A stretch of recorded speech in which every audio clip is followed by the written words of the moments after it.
এনসিপিকে জামায়াত জোট ছাড়তে বলল বিএনপি। ওদিকে এনসিপি আবার উল্টো বিএনপিরই বিদ্রোহী সদস্যদের নিজের দলে ঢোকাচ্ছে। বর্তমান সরকার দলীয় পক্ষ থেকে এনসিপিকে দেওয়া হয়েছে এমনই এক বিশাল প্রস্তাব। শুধুমাত্র জামায়াতের সং ছাড়তে হবে, আর বিনিময়ে এনসিপি পাবে সরকারের পূর্ণ সহযোগিতা। কিন্তু এনসিপি কি এই প্রস্তাব লুফে নিয়েছে? না, বরং তারা এমন এক চাল চেলেছে যা অবাক করছে সবাইকে। এনসিপি এখন সরাসরি নিশানা করেছে বিএনপির নিজস্ব ঘরের মানুষদের দিকেই। দলটির বিদ্রোহী আর অভিমানী নেতাদের টার্গেট করেছে তারা। কিন্তু কেন তারা অন্য দলের বহিষ্কৃত নেতাদের নিজেদের নৌকায় তুলছে? প্রথমেই চলুন ওই প্রস্তাবের বিষয়টা একটু খতিয়ে দেখি। সরকারের একদম উচ্চ পর্যায় থেকে, বিশেষ করে বিএনপির একজন সংসদ সদস্যের তরফ থেকে এনসিপিকে একটি বার্তা দেওয়া হয়। বার্তার মূল কথা ছিল জামায়াতে ইসলামের সাথে এনসিপির যে জোট রয়েছে সেটা ভেঙে ফেলতে হবে। যদি তারা এই শর্ত মানে, তাহলে দল গোছাতে বা রাজনৈতিকভাবে বড় হতে সরকারের পক্ষ থেকে সব ধরনের সহযোগিতা করা হবে। রাজনীতিতে এমন প্রস্তাব বেশ লোভনীয়, কিন্তু এনসিপির প্রতিক্রিয়া কী ছিল জানেন? বিএনপির একজন জ্যেষ্ঠ নেতা নিজেই নিশ্চিত করেছেন এনসিপি এই প্রস্তাব সরাসরি নাকচ করে দিয়েছে। এখন আপনাদের মনে প্রশ্ন জাগতে পারে, এত বড় সুযোগ তারা কেন পায়ে ঠেলে দিল? কিন্তু তার আগে একটা বিষয় জানা জরুরি। এনসিপি শুধু প্রস্তাব ফিরিয়ে দিয়েই শান্ত থাকেনি, তারা ভেতরে ভেতরে শুরু করেছে এক বিশাল অপারেশন। আর তাদের এই অপারেশনের নিশানা কারা, শুনলে আপনিও অবাক হবেন। এনসিপি এখন খুব সূক্ষ্মভাবে কাজ করছে। তাদের রাডারে এখন ওই সব নেতা যারা ত্রয়োদশ সংসদ নির্বাচনে বিএনপির দলীয় সিদ্ধান্ত অমান্য করেছে। নির্বাচনে বিএনপির ৭৮টি আসনে প্রায় ৯২ জন নেতা স্বতন্ত্র প্রার্থী হিসাবে দাঁড়িয়েছিল। দল তখন চরম কঠোর অবস্থান নিয়েছিল, আর এই ৯২ জনের সবাইকেই দল থেকে স্থায়ীভাবে বহিষ্কার করা হয়েছিল। মজার ব্যাপার হলো, এই বহিষ্কৃতদের মধ্যে ৭ জন আবার ঠিকই ভোটে জিতে সংসদ সদস্য হয়ে গেছেন। এখন এই যে বিশাল সংখ্যক নেতা যারা নিজেদের এলাকায় বেশ জনপ্রিয় কিন্তু মূল দলের বাইরে ছিটকে পড়েছেন, এনসিপি ঠিক তাদেরকেই নিজেদের দলে টানার চেষ্টা করছে। এই পুরো প্রক্রিয়ার একটা বাস্তব উদাহরণ দিলে বিষয়টা আরও পরিষ্কার হবে। ঢাকার একটি আসনের কথা ধরা যাক। সেখানে বিএনপির এক দাপুটে নেতা দলীয় মনোনয়ন না পেয়ে বিদ্রোহী প্রার্থী হয়েছিলেন। এই নেতার অতীত রেকর্ড বেশ ভারী। আওয়ামী লীগের শাসনামলে তিনি বহু মামলা খেয়েছেন, এমনকি তাকে জেলেও যেতে হয়েছিল। অথচ শুধু বিদ্রোহী প্রার্থী হওয়ার কারণে তাকে বিএনপি থেকে বহিষ্কার করা হয়। এনসিপি ঠিক এই সুযোগটাই কাজে লাগিয়েছে। তারা এরকম নেতাদের সাথে আলোচনা শুরু করেছে, আর সেই আলোচনা নাকি অনেক দূর এগিয়েও গেছে। এনসিপির হিসাব সোজা। রাজধানীর বুকে নিজেদের সাংগঠনিক শক্তি রাতারাতি মজবুত করতে হলে এমন পোড়া খাওয়া, পরীক্ষিত আর নিজস্ব ভোট ব্যাংক থাকা নেতাদের ভীষণ প্রয়োজন। ওই যে বলেছিলাম, ৭ জন বিদ্রোহী প্রার্থী ভোটে জিতে এমপি হয়েছেন, তাদের অনেকেই কিন্তু এখন দলে ফেরার জন্য আপ্রাণ চেষ্টা করছেন, কিন্তু দলের দরজা তাদের জন্য খুলছে না। এনসিপি এরই মধ্যে অন্তত একজন এমপির সাথে সরাসরি যোগাযোগ করেছে। কিছুদিন আগে সংসদে জুলাই সনদ বাস্তবায়ন আদেশ নিয়ে একটি মুলতবি প্রস্তাবের ওপর আলোচনা হওয়ার কথা ছিল। ওই স্বতন্ত্র এমপি চেয়েছেন সেখানে কিছু কথা বলতে। এর জন্য তিনি বিরোধী দলীয় নেতা ও জামায়াতের আমির শফিকুর রহমানের সাথে যোগাযোগ করেন, যাতে তাকে কিছুটা সময় দেওয়া হয়। কিন্তু জামায়াত তাকে সেই সুযোগ দেয়নি। আর ঠিক এই জায়গাতেই ত্রাতার ভূমিকায় হাজির হয় এনসিপি। তারা নিজেদের কোটা থেকে সময় বাঁচিয়ে ওই এমপিকে সংসদে কথা বলার সুযোগ করে দেওয়ার প্রস্তাব দেয়। এখন আপনাদের মনে হতে পারে এসব তো শুধু সংসদের ভেতরের হিসাব, কিন্তু না, মূল ঘটনা জমতে শুরু করেছে একেবারে তৃণমূল পর্যায়ে। ওদিকে চট্টগ্রামের সাম্প্রতিক একটা ঘটনা বেশ উত্তাপ ছড়িয়েছে। এনসিপির শীর্ষ নেতারা সম্প্রতি একটা বৈঠক করেছেন, যেখানে তারা দলের সাংগঠনিক কার্যক্রম বাড়ানোর কিছু গুরুত্বপূর্ণ সিদ্ধান্ত নেন। সেই বৈঠকেই চট্টগ্রাম বিভাগের মুখ্য সংগঠকের দায়িত্ব দেওয়া হয় কুমিল্লা ৪ আসনের এমপি হাসনাত আবদুল্লাহকে। আর দায়িত্ব পেয়েই তিনি সোজা চলে যান চট্টগ্রামের সাবেক মেয়র মঞ্জুর আলমের বাসায়। এই মঞ্জুর আলমের রাজনৈতিক অতীত বেশ বর্ণিল। তিনি একসময় আওয়ামী লীগের সমর্থিত কাউন্সিলর ছিলেন।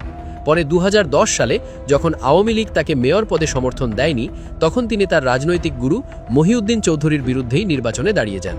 সে সময় বিএনপির তৎকালীন চেয়ারপারসন খালেদা জিয়া তাকে পূর্ণ সমর্থন দেন এবং তিনি মেয়র নির্বাচিত হন। এমনকি পরে তিনি বিএনপি চেয়ারপারসনের উপদেষ্টা পদও পান। এরপর ২০১৫ সালের নির্বাচনে চুরিকাপির অভিযোগ তুলে তিনি রাজনীতি থেকে অবসরের ঘোষণা দিয়েছিলেন। আবার ২০১৮ সালে তিনি আওয়ামী লীগের মনোনয়ন চান, কিন্তু পাননি। ২০২৪ সালেও স্বতন্ত্র প্রার্থী হন। তবে এবার নির্বাচনে কিন্তু তিনি আবার বিএনপি মেয়র প্রার্থী শাহাদাত হোসেনের পক্ষে বেশ সক্রিয়ভাবে মাঠে ছিলেন। এত কিছুর পরও মঞ্জুর আলম বিএনপিতে পুরোপুরি ফিরতে পারেননি, আর এই শূন্যস্থানটাই পূরণ করতে চাইছে এনসিপি। কিন্তু প্রশ্ন হলো, এনসিপি তো তরুণদের দল, তারা কেন এই পুরনো ও বয়স্ক নেতাদের পেছনে ছুটছে? যখন হাসনাত আবদুল্লাহ মঞ্জুর আলমের বাসায় যান, তখন কিছু তরুণ সেখানে অবস্থান নিয়ে তাকে প্রশ্ন করেন, একজন জুলাই যোদ্ধা হয়ে তিনি কেন একজন সাবেক আওয়ামী লীগ বা ফ্যাসিবাদের দোসর আখ্যা পাওয়া নেতার বাসায় গেলেন? হাসনাত ও মঞ্জুর দুজনেই বলেছেন এটা নিতান্তই সৌজন্য সাক্ষাৎ। পরে অবশ্য হাসনাত আবদুল্লাহ নিজেই পরিষ্কার করে দিয়েছেন যে এনসিপির বিস্তারের জন্য তারা অনেকের সাথেই কথা বলছেন। জিয়াউর রহমান ও খালেদা জিয়ার আদর্শের রাজনীতি যারা করেন, তারা যদি এনসিপিতে আসতে চান তবে তাদের সাদরে গ্রহণ করা হবে। এনসিপির সমুদ্র সচিব আক্তার হোসেনও বলেছেন, যারা চাঁদাবাজি বা সন্ত্রাসের কারণে বিএনপি থেকে বাদ পড়েছেন তারা তাদেরকে নেবেন না, কিন্তু যারা চাঁদাবাজি মুক্ত পরিচ্ছন্ন রাজনীতি করতে চান এবং সংস্কার ও গণমতকে সম্মান করেন তাদের জন্য এনসিপির দরজা সবসময় খোলা।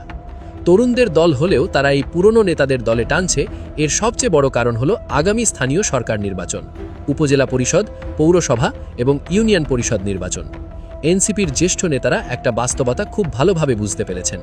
সংসদ নির্বাচনের আগে শুধু 92 জন প্রার্থীই বহিষ্কৃত হননি, তাদের সমর্থন করায় উপজেলা, পৌরসভা এবং ইউনিয়ন পর্যায়ের আরও 3 শতাধিক শীর্ষ নেতাকেও বিএনপি থেকে বহিষ্কার করা হয়। এখন নির্বাচনের পর নতুন এমপিরা ক্ষমতায় বসেছেন আর এই বহিষ্কৃত নেতারা পড়েছেন চরম বিপাকে। ময়মনসিংহের একটি উপজেলার বহিষ্কৃত যুগ্ম আহ্বায়কের পরিস্থিতি শুনলে অবাক হবেন। তিনি যার পক্ষে কাজ করেছিলেন তিনি হেরে গেছেন। এখন নতুন এমপি ও তার সমর্থকদের চাপে ওই নেতা নিজের এলাকায় টিকতে পারছেন না, তার নামে একের পর এক মামলা দেওয়া হচ্ছে। তিনি নিজেই বলেছেন, আওয়ামী লীগের 15.5 বছরেও তাকে এতটা কোণঠাসা অবস্থায় পড়তে হয়নি। আর ঠিক এই দুঃসময়ে তার পাশে এসে দাঁড়িয়েছে এনসিপি। তারা তাকে অভয় দিচ্ছে এলাকায় ফেরার জন্য, এমনকি আগামী উপজেলা বা পৌর নির্বাচনে সমর্থনও দেওয়ার প্রস্তাব দিচ্ছে। অনেকেই বলতে পারেন, এই নেতারা তো চাইলে জামায়াতেও যোগ দিতে পারেন, কিন্তু ব্যাপারটা এত সহজ নয়। জামায়াতে যোগ দেওয়ার একটা নির্দিষ্ট প্রক্রিয়া বা আদর্শিক ধাপ আছে, যা পার করে অন্য দলের একজন নেতার পক্ষে সেখানে ঢোকা বেশ কঠিন। অন্যদিকে এনসিপিতে যোগ দেওয়ার ক্ষেত্রে এমন কোনো জটিলতা নেই। তাছাড়া স্থানীয় নির্বাচনে বিএনপির অনেক ত্যাগী নেতা হয়তো দলীয় সমর্থন পাবেন না, কারণ স্থানীয় এমপিরা নিজেদের লোকদেরই সমর্থন দেবেন। এই বঞ্চিত বিশাল অংশটিকে জোটে টেনে তাদের সমর্থন দিয়ে নিজেদের শক্তি বাড়ানোর দারুণ কৌশল হাতে নিয়েছে এনসিপি। সরকারের তরফ থেকে এনসিপিকে জোটে ভেড়ানোর প্রস্তাব দেওয়া হয়েছিল, সেটা তারা কেন প্রত্যাখ্যান করল? তাদের ভবিষ্যৎ লক্ষ্য আসলে কি? এনসিপির নেতারা একটা বিষয় পরিষ্কার করে জানিয়েছেন, তারা সরকারের সাথে থেকে নিজেদের দল বড় করতে চায় না। অতীতে সরকারের সাথে যুক্ত থেকে কোনো দলই নিজেদের শক্ত অবস্থান তৈরি করতে পারেনি। তাই এনসিপি আগামী 5 বছর শক্ত বিরোধী দলের ভূমিকাতেই থাকতে চায়।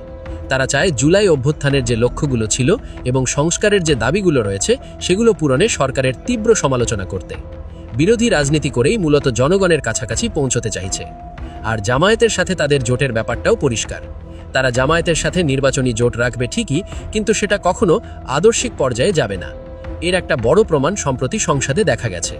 জাতীয় মুক্তিযোদ্ধা কাউন্সিল বিলে মুক্তিযোদ্ধার যে সংজ্ঞা দেওয়া হয়েছে, জামায়াত তার চরম বিরোধিতা করেছিল, কিন্তু এনসিপি আবার ওই সংজ্ঞাকে সমর্থন জানিয়েছে।